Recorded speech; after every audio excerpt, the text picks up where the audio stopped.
Assalamu alaikum wa rahmatullahi wa barakatuh. To our viewers, today we are having a bit of a different show. We want you to get to know some of our team members from the Balanced Narrative a bit more. So we're going to have an open discussion. Would you like to introduce yourself? Assalamu alaikum, Sheikh. I'm Abdul Rahman. I'm studying journalism. I'm doing all the editing and planning all the videos. Okay, so apart from journalism, weren't you studying politics also? Yeah, Sheikh. I'm studying international relations. So this is my second year. So I still have like a year to go, and then maybe study law and do my masters. So I still have some time. Assalamu alaikum, I'm Mohammed Patel. You may know me from Thornley car parking duties, and also I guess I'm part of the TBN team, and I do homeless run in Fremantle on Sunday mornings. Okay. What's your occupation? I work for Perth Children's Hospital, so I just do a bit of a paper pusher, so I just do a lot of the tender documents and stuff at PCH. Yeah, but by trade, I'm an accountant. Okay, mashallah, interesting. So what's our topic for today, Abdul Rahman? So we're discussing maintaining Muslim identity in the West, in a Western country. Yeah. It's a challenge, mashallah. So we have three different generations, you could say. Me being the youngest. MashaAllah, yeah, certainly. So we have Abdul Rahman, who's the youngest of us. We have Mohammed Patel, and we have myself. So yeah, tell us, all of you have grown up in Australia? Yeah, I was born in India, and then I pretty much grew up here. Yeah, so you'd consider yourself Australian?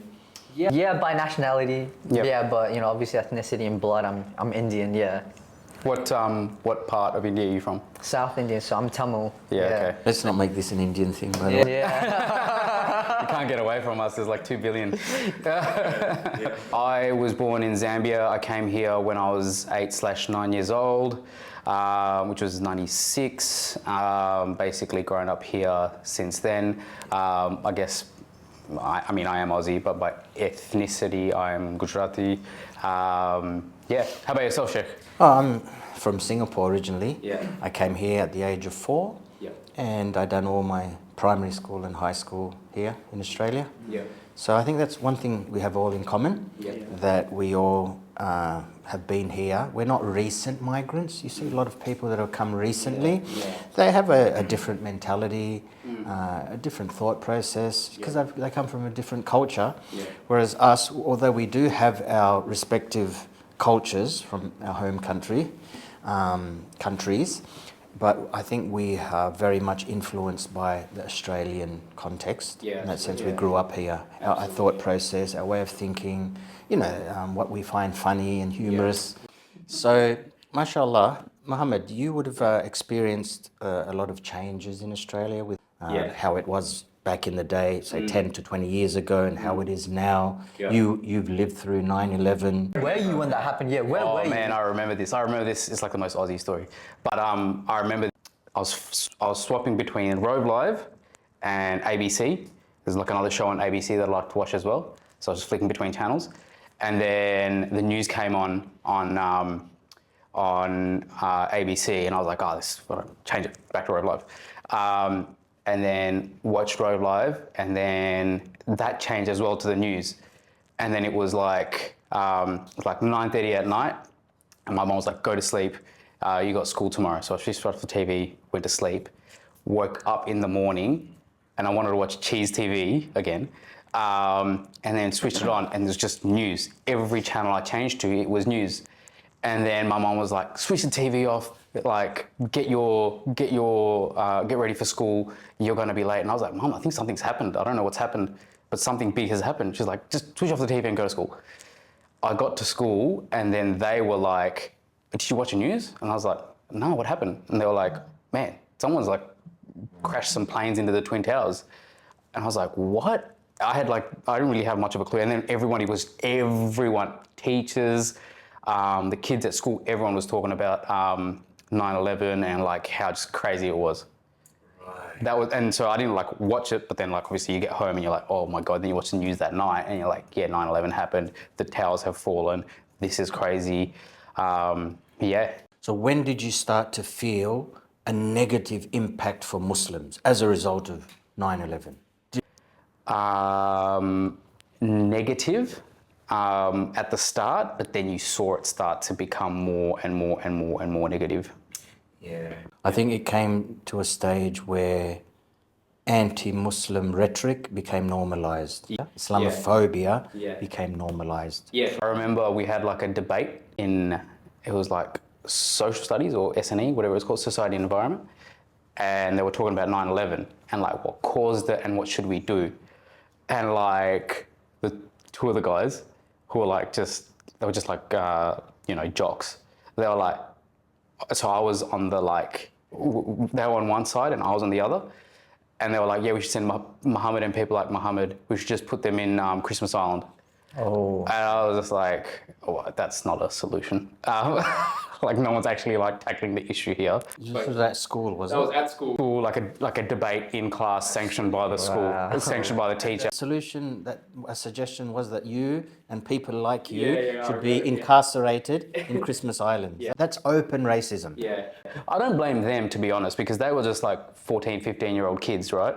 Yeah. Blame the parents. Because they're the ones, like a 14, 15-year-old, you don't really know anything, right? Yeah. The teachers should have been responsible to not allow the conversation to go in that direction. They should have identified, no, this is collective blaming. Imagine if we were to say, because of the genocide of what's happening in Gaza, then we should lock up all the Jews. Yeah, like it's pretty terrible. Like I said, at the time I didn't really even like, it didn't register. Because like, you know what the weird thing was? Because like they said that in the class, and then like they're like, because I played footy with them, like for the AFL. like just at like lunchtime and stuff. And so they knew me. So then like after it, they were just like, oh Mo, you know we're joking, right? So yeah, all right, whatever. And then we just go kick the football after. Yeah. So that's just your experience. Imagine the countless experiences of many Muslim women catching public transport, having their scarves removed. Do you remember, like, that was the thing that we always thought about then, because then 9/11 happened, and then every other weekend you just hear about, oh, this person's been attacked, don't go here because there's racists there, go with a friend somewhere else or whatever it is. And you're like young, so you're like, I still want to go. And you're like you're a teenage boy, so you don't want to be emasculated. So like you want to go to you're almost like you're doubling down on the fact that, I'm not gonna cop it. Yeah. Like it's like designed to make people clash. How was it for you, Sheikh? Where were you when you heard that news? I was in Pakistan, and then later on I went to Saudi Arabia, and it was a shock. But the result of 9/11, a lot of people became like what we say in the closet Muslims. A lot of people were concealing their identities, I think, at that time. How was it perceived overseas? A lot of people felt that, we didn't realize this because we grew up in the West, but when you see the sentiment of people overseas, they felt that it serves the US right because of their foreign policies of involving themselves in Middle Eastern politics and regime changes and wars. Do you know what was weird, right? Like, it's funny you mentioned that. I remember telling them that, like, hey, this would never happen if you just like sorted out the Palestine issue. If you just sorted out Palestine, Muslims wouldn't care. Like, if you just leave us alone for Palestine, we wouldn't care any of you. I remember the narrative to sell the war. It was along the lines of, you people, they hate the West, they hate our freedoms, they hate our lifestyles. That was being pushed. But we know that that's not the case. We grew up here. There was not this hatred for the West. Later on, perhaps it became hatred for the policies of the West, but the common person living in the West, in Australia, the common person, they're not involved in the politics of what the government's doing. And at that time, Australia just, they blindly just jump whatever to the tune of whatever US asks them to do. So, but that was how the war was sold. I think John Howard, if I'm not mistaken, could have been the PM at that time. He was. And I remember the commentary of that, you know, they hate our freedoms, they hate our lifestyles. That's completely false. But what I was going to ask as well was, how was it before 9/11 as a Muslim growing up here? Like what you mentioned, most people didn't know. Till this day, a few years back, there was some guy doing graffiti across the road of the mosque, and the owner was there, and I just came out of the mosque and I saw the owner on the phone, probably calling the police because someone's doing graffiti. And then that person started to become violent when he saw him calling the police. He had a pole, a steel pole in his hand and a rock, and he started coming towards the owner of the building, who came to me. And prior to that, he didn't like Muslims. He didn't even want to rent out his rooms to Muslims. No way. And then when he saw me, I actually gave him sanctuary. I actually told him, come inside. I let him in the gate of the mosque, and I stood in between him and the person that wanted to assault him, the guy doing the graffiti. And the guy doing the graffiti looked at me, how I'm dressed, and he said, look, stay out of the way. I got no beef with you. I respect Buddhists. No.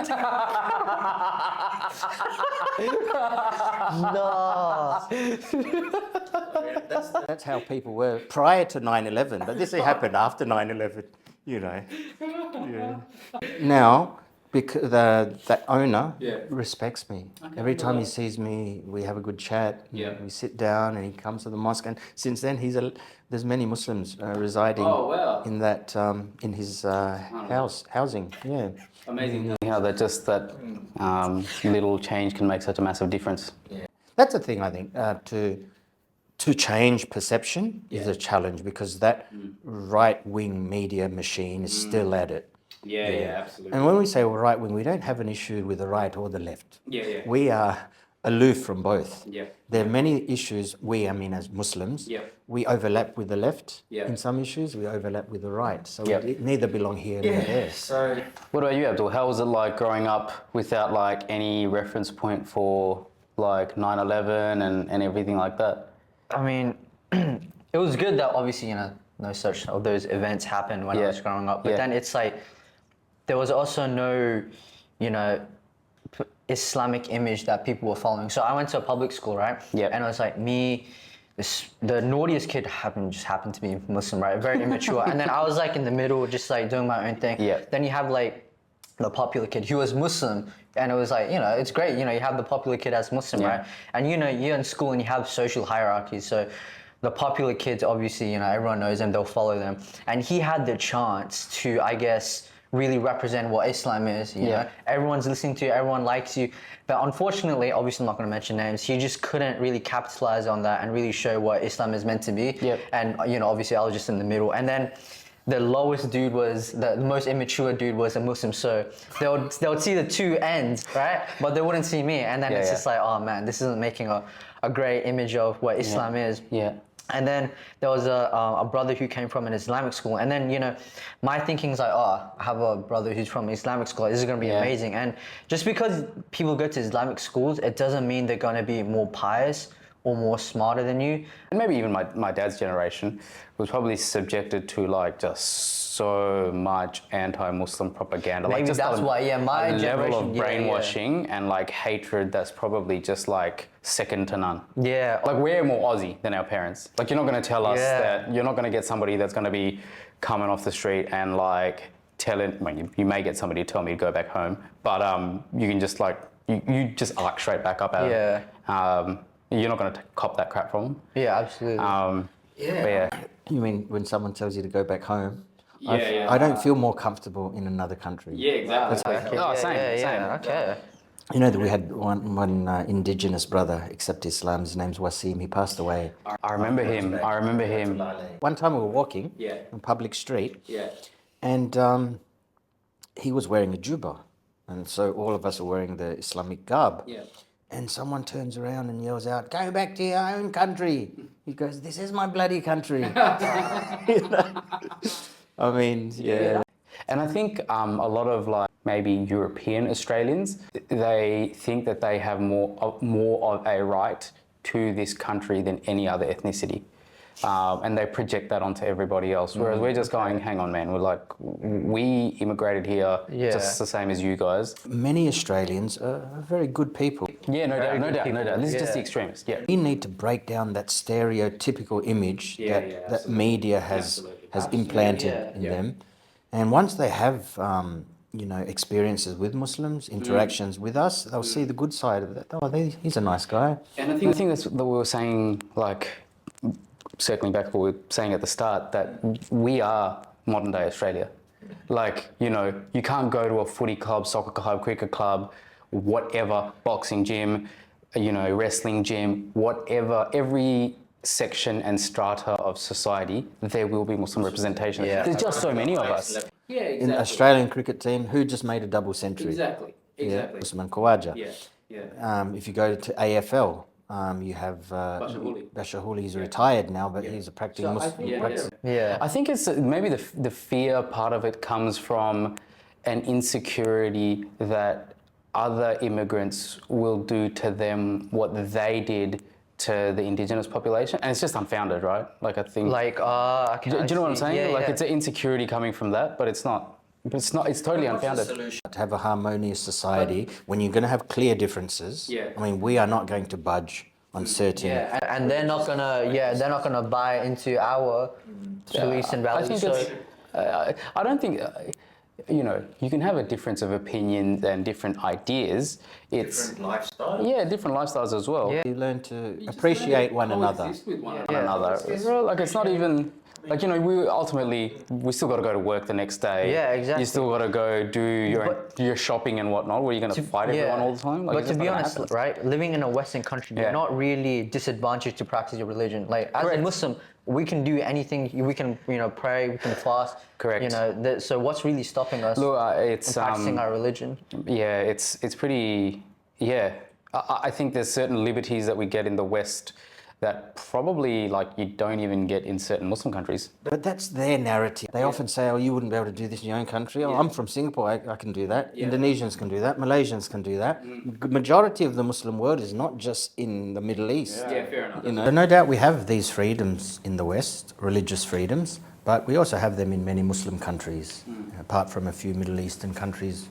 Generally, there's no issue with practicing religion. It's up to the individual, I guess. So, which brings me to the next point.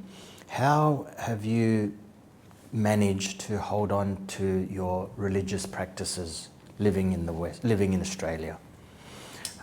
5 times prayer, for example. How have you found that? Have you found that challenging? Abdul? Sometimes, it can be challenging. You finish maybe like a lecture or tutorial, and talking about uni, and like you have to, like, maybe you're on a schedule, and maybe the professors don't understand, and then you're trying to, like, rush and then do wudu and then catch the prayer. Or sometimes you just, something's like running in your head, like you just do a test and then you're praying and then you just don't have, like, focus. So all these, like, distractions really get to you, especially when you're trying to actually practice.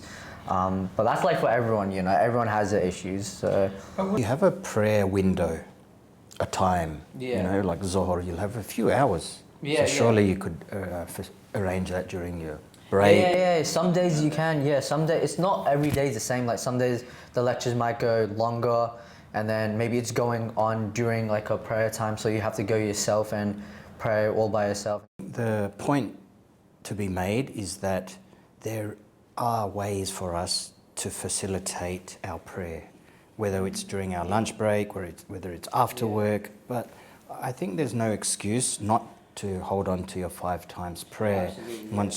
And the other thing that we'll keep in mind is that Muslims will be respected when we remain on our principles. People respect people who are firm on their principles. We don't need to water down who we are. A lion is respected when it behaves like a lion. When it starts to behave like a sheep, it loses its awe and its respect. So that's the important thing that I think Muslims should feel with their religion. They should be confident enough to that stage where we're confident enough. In the beginning it might be different, but you reach a level, you excel in what you're at to show that you're an asset. One. Secondly, once you are an asset and you've proven yourself and you've gained the respect of your colleagues, you can afterwards confidently say, when a female comes, you say, sister, I respect you, but I don't shake hands with women. And they'll respect that, you know. That reminds me, like when I was in school, right? I didn't go to like the dinner dances or any of those things, right? And I didn't like shake hands or anything like that, right? And I remember like the friends I was hanging around with, they were like, dude, are you gay? Because I was so like, I was like, they'll be like, dude, do you think this girl's hot? I'm like, I don't care. And then they'll be like, yeah, are you gay, bro? I'm like, no, I just don't want to. And then we had like the dinner dance, the dinner dance graduation. We had like 4, and I didn't go to any single one of them. I don't follow any girls on Instagram, and they're like, nah, like, you're gay. And every time something like that came up in class, they'll just look at me.